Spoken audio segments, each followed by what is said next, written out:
In today's video, I'm going to teach you how to add or enable Word add-ins in Microsoft Word.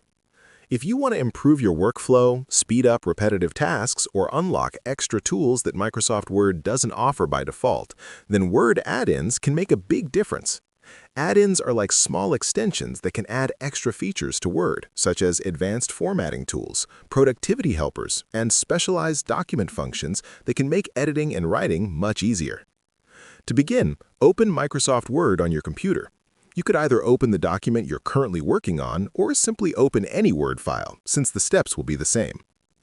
Once your document is open, go to the top left corner of the Word window and click on the File tab.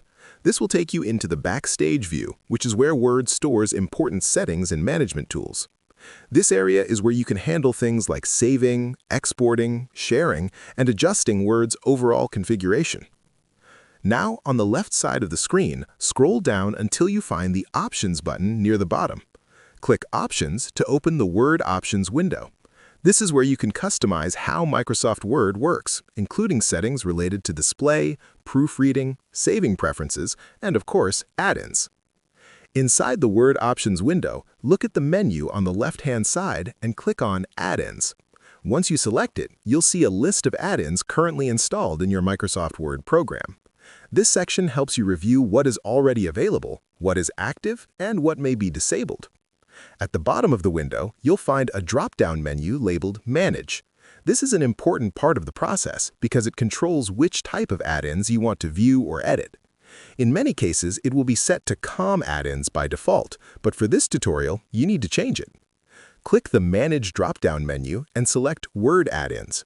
After selecting Word add-ins, click the Go button right beside it. This will open the Word add-ins management window, where you can control the add-ins available in your Word application. From here, you can enable add-ins that are currently turned off, remove add-ins you no longer need, or manage which tools you want active while working on documents. It's a good idea to only keep add-ins that are useful, because too many active add-ins can sometimes slow down Word. Once you've finished adjusting your add-ins, you can close the Settings window and return to your document. And that's it. You now know how to access and manage Word add-ins in Microsoft Word. If you found this video helpful, let me know in the comments. Give it a like, subscribe to the channel, and don't forget to hit the notification bell.